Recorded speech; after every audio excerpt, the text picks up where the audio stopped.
Ah, Maulang hapon po, Pangasinan Beta po. So, pasensya na po. Ngayon lang po ulit tayo pag-video. Gawa ng medyo nag-uulan nga. So far, medyo maganda-ganda naman na. Medyo umuulan pa rin, kaya lang medyo mahina naman na. And hindi naman tayo masyado naapektuhan dito sa area natin. So, salamat sa Diyos.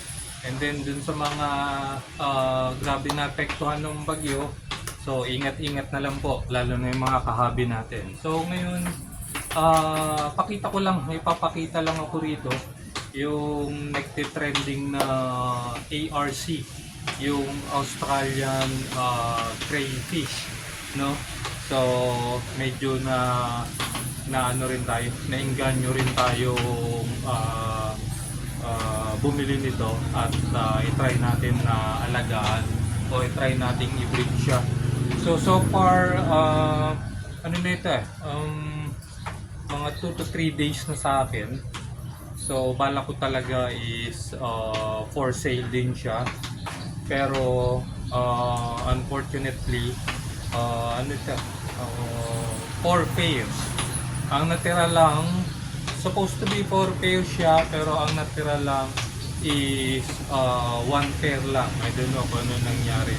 So kung na-water shock or what. So sabi ko nga, beginner lang tayo. So nag-aaral pa rin lang tayo. So yan po. Fortunately naman, meron tayo naiwan dito and pair pa siya. So supposed to be talaga ibebenta ko na to. Pero nung chinek ko kahapon, medyo maganda yung naging resulta. Yung babae natin is buried na. So, kinancel ko na lang yung pagbebenta sa kanya. Supposed to be meron na siyang buyer, kaya lang kinausap ko yung buyer na hindi ko muna siya out. And then, pag natapos na lang siya magbitaw ng itlog niya, ibebenta ko na sa kanya. At least proven pair na po ito. So pakita lang natin. So andirito po tayo sa barracks ko. Fortunately yung barracks ko ay nasa 3rd floor. So wala tayong problema sa baha. So ayan po. So yung crayfish natin is nandirito sa may rep tub. Nasa rep tub siya. So since yung female natin is buried na, so pinag-iwalay ko na sila. So yung babae niwalay ko na siya, and then yung lalaki nandirito pa siya sa rep tub. So check lang natin. Ayan po, nandirito po siya sa rep tub. Kasama niya yung mga breeder ko na balloon mollies, and then may konting betas po siya. Yan po siya. And then ito nga po, gumawa ako nung taguan nila. Ito, bumili ako ng PVC pipe. Ayan po, yung orange pipe na yan, para sabi ko nga meron silang maging taguan. So ayan po. So check natin yung male. Lagay natin dito sa may planggana.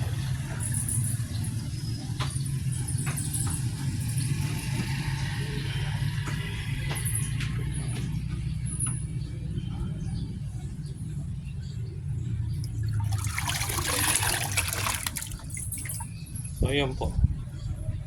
Ayan po yung ating male na ARC. Yan, Australian crawfish. Medyo ingat lang po. Medyo masakit din ang pagsipit niya. So ayan po. Ayan po siya.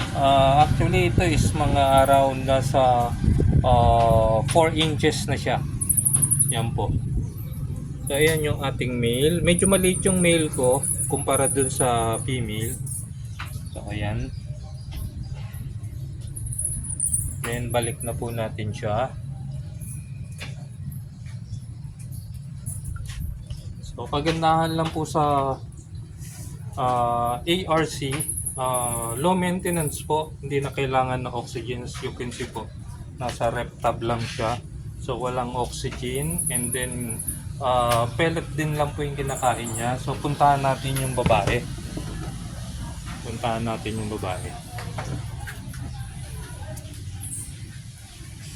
Dito po tayo sa barracks ko. Yan po, may mga tab tayo rito. May mga planggana tayo rito.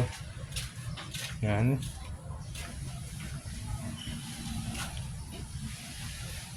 So ito po, dito ko po nilagay yung ating female.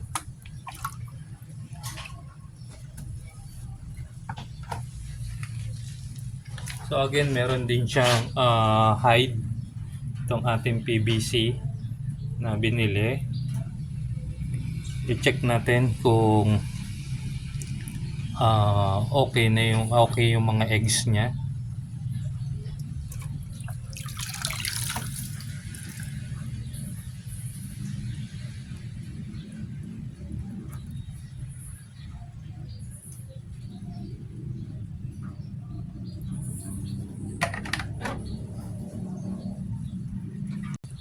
Wala po siya sa hide niya.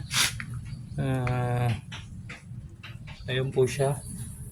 Ayun po siya, lumalangoy. Check natin, mukhang nilaglag niya yung kanyang mga itlog. So check lang po, ulihin ko lang po siya. Ito po.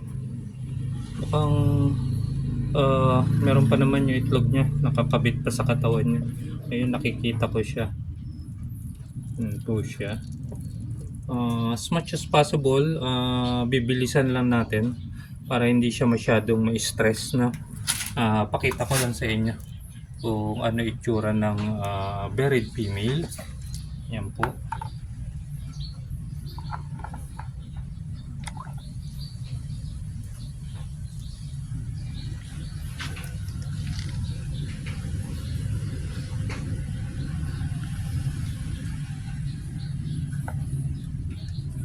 So ayan po yung kanyang egg.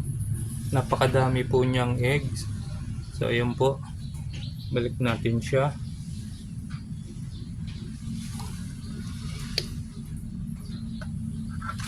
Yan po is actually hindi ko siya na-check. So estimate ko is nakaka 5 days na siya. And teka po ha. So yun po yung African crayfish natin. Estimated ko nga, sabi ko is mga siguro nakaka 5 days na yung egg niya doon sa female. And nag-google ako, sabi ko nga is beginner lang din ako.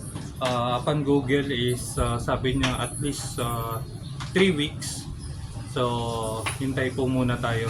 So hopefully fertile yung ating mga eggs doon. So, yan lang po. Hintay po tayo after 3 weeks. Update ko po kayo kung ilan railings ang ating makukuha doon sa ating nag-iisang pair. Pero bala ko pa kasing kumuha o mag-purchase ulit mga siguro 3 to 4 pairs pa para talagang masubukan natin ang pag-aalaga po ng ARC. So ayan po, Pangasinan Beta po ulit. Follow, like, and share lang po yung ating mga videos. And bukas po ulit, may i-video po ulit tayo dito. Pakita ko sa inyo yung aking mga long fin danyos, no? Kasi may mga na siya, napisa na yung mga eggs nila. So pakita ko po sa inyo. So ayan po.